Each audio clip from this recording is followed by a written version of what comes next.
Well, good afternoon and welcome to Ed's Orchids. We've got a mixed bag of tricks today. Bit of work going on, like I've been doing the drip system ready for when I switch it on again. And let's just go through it. Well, that's the tap that leads to the house, and it comes out into a black tube that runs all the way down and then down into a little T-piece that spreads off two ways and goes into each pot. Now into each pot goes one of these. I think this is just done in the manufacturer, but you can just turn this off and it's not used for anything, but it's alright if you want to piece two bits of pipe together, you can use that. Anyhow, that comes off and there's a screw top here. Screw it down to block off the water and open it up when you want, and the water pipe goes into there and that goes into each pot. So simple, easy, quick to do, but I'm hoping it's going to prove very efficient. Well, I haven't tried it out yet because I've got to tighten all the heads up on them and just released each one in turn, just so it gets about 2 drops per second. Excuse me.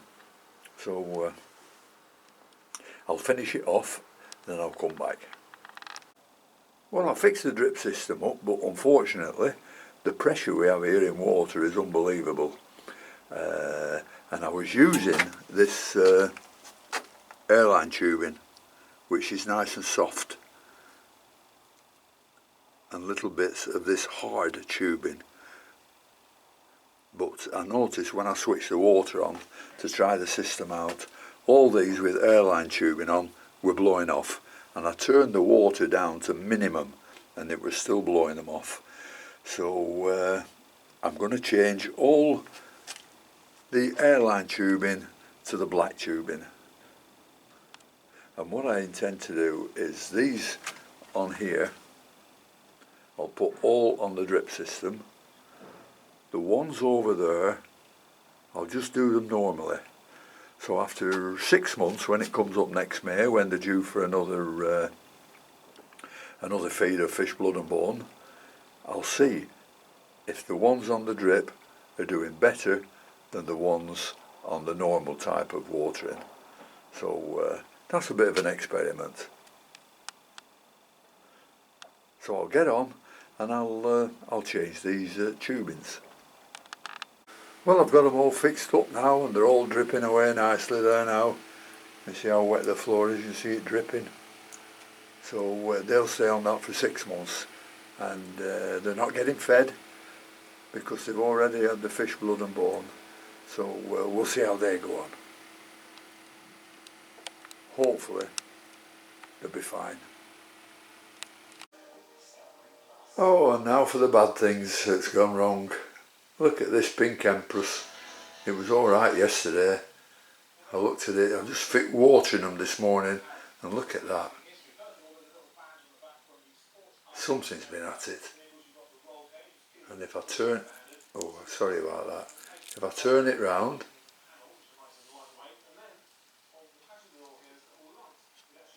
I can do it properly.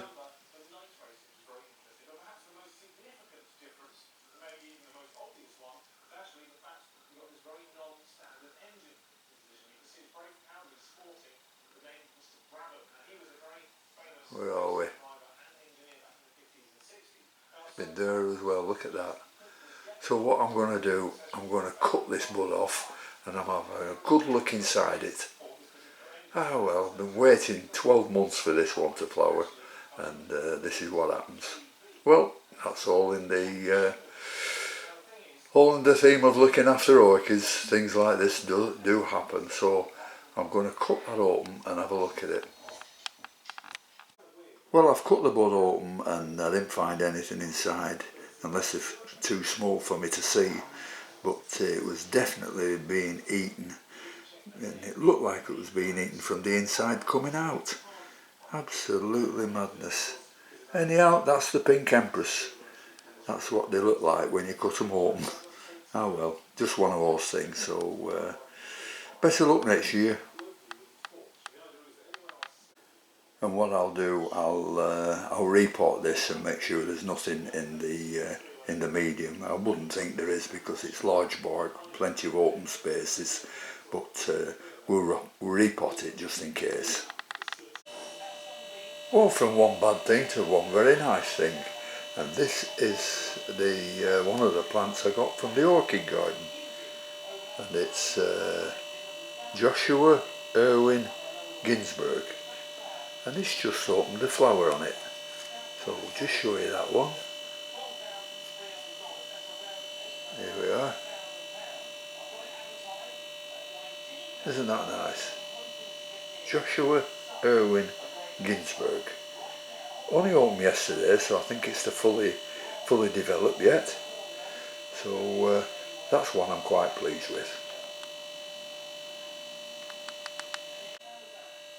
It's got some nice roots, if I can find them. Here we come. The light's getting in the way a bit, but you can see it's got some decent roots growing there. And yeah, that's one I'm quite pleased with. Yep, this is a cross between Bellina and Venosa. Right, this is that Cattleya, the pink Empress, to repot, so we'll do that. Take the label out. It must have been in here now for, I don't know, 12 months, 10, 12 months. So we'll see what it's like when we take it out.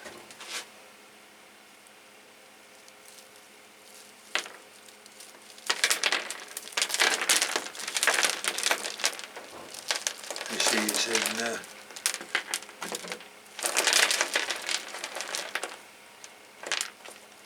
bark and grow stones. We'll move that out of the way. So we'll have a look what it's like.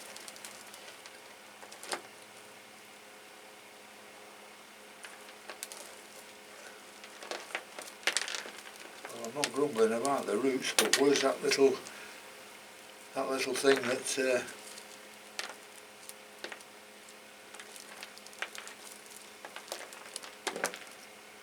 ate the bud?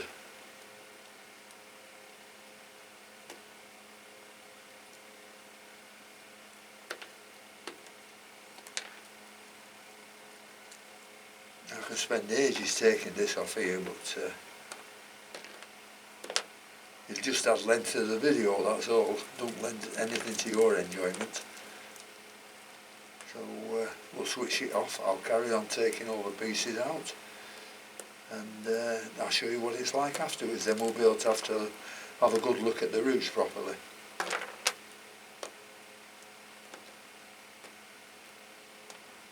Plenty of new growing tips. But there'll be plenty of bad roots on, I would think. So we'll see that in a minute. Well, I've cleaned up as much as I can on this one and took a lot of dead roots off, but it's looking pretty clean now, and I've got some bark ready there. It's a mixture of medium and coarse bark with a few growth stones in, so I'll get this potted up now. Well, we'll put some large bark at the bottom. A little bit more. At the plants. As you can see, I've just trimmed all the roots right off there. So they grow new roots every year. You know, I just bring this close to the camera, then you can see. That's the new growth from where the I had to cut the bulb off, and there's the new roots on this new growth. So they do grow new roots every year. Every time you get a new growth, you get new roots. So you can cut the old ones off every year, it doesn't matter to them.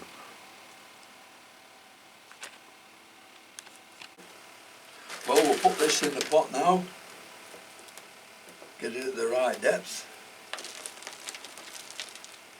Probably take some filling because I've got big holes in this, so every time I tap it, stuff will come out.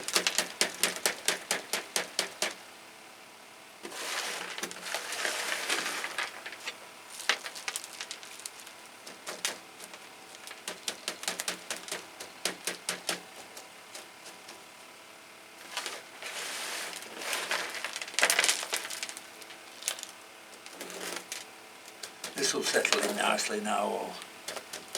I'll not water it now for a couple of days. Put it back where it came from and give it plenty of light and you're fine.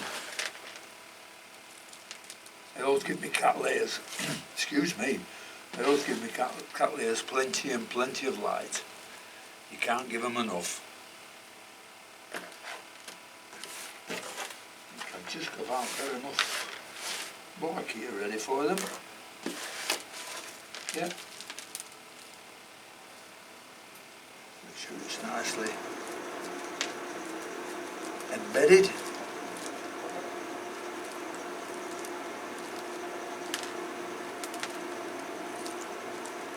I'm not one of them who lifts it up because, oh, it's working. So that's firm enough. So we'll just throw the remainder of the bark in, put the label in,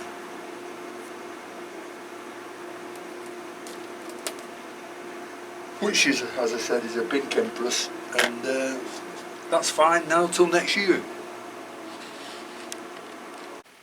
Well, there's the pink Empress now, all nicely potted up, ready for waiting for next year for its next bloom, hopefully, if the little critters don't get it. So there we are. Just got 1, 2, 3, 4, 5 pseudobulbs on it. So I'm expecting sort of, well, back end of winter, beginning of spring, that'll start showing some new growths. So that's the pink Empress, all ready for its next battles. Well, that's about all for the moment, so thank you very much for watching. But before we go, I'll just have a quick update on these Cymbidiums. I can't tell you what they are, I can just show you, that's all. That's one spike,